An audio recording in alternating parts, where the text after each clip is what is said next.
Okay, तो next question है हमारा, check if array is sorted और नॉट। अब यहाँ पर मैं चेक करूंगा असेंडिंग ऑर्डर में कि असेंडिंग ऑर्डर में ये सॉर्टेड है या नहीं है। डिसेंडिंग में आप खुद चेक करोगे। तो यहाँ पर हम क्या अप्रोच यूज कर सकते हैं। मान लो मेरे पास एक एरे है जिसका नाम है नंबर, और इसके जीरो इंडेक्स पे जो वैल्यू है मैं उसको उठा लूंगा। इसी तरह से सेम इसी एरे के वन इंडेक्स पे जो वैल्यू है मैं उसको भी उठा लूंगा।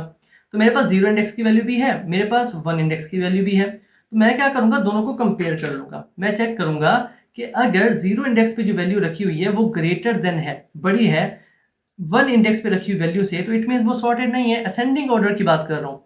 मान लो जीरो इंडेक्स पे वैल्यू रखी हुई है 10, ठीक है, और यहाँ पर वन इंडेक्स पे वैल्यू रखी हुई है 5। तो अगर जीरो इंडेक्स की वैल्यू बड़ी है और वन इंडेक्स की वैल्यू छोटी है, इट मीन ये सॉर्टेड नहीं है। असेंडिंग ऑर्डर में तो सॉर्टेड नहीं है। तो मैं मैसेज शो करा दूंगा कि एरे जो है वो सॉर्टेड नहीं है। इसी तरह से अगर ये कंडीशन यहाँ पर सेट हो जाती है, ठीक है, अब यहाँ पर देखो ये फर्स्ट जीरो इंडेक्स पे जो वैल्यू है ये ग्रेटर देन नहीं है फर्स्ट इंडेक्स की वैल्यू से, तो क्या होगा, हम आगे मूव कर जाएंगे यहाँ पर। अब आप कंपेयर करेंगे, यहाँ पर मैं सेट कर लूँ एक सेकेंड। अब हम कंपेयर करेंगे वन इंडेक्स की वैल्यू को और यहाँ पर सेकेंड इंडेक्स की वैल्यू को। अब हम इन दोनों को कंपेयर करेंगे। इन दोनों को कंपेयर करने के बाद हम आगे मूव हो जाएंगे, फिर आगे मूव हो जाएंगे, फिर आगे, और आखिर में हम यहाँ तक पहुँच जाएंगे।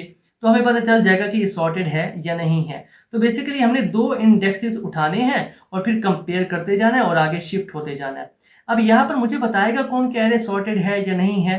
तो मैं एक बूलियन टाइप का ना एक वेरिएबल क्रिएट कर लूंगा जो मुझे बताएगा कि एरे सॉर्टेड है या नहीं है।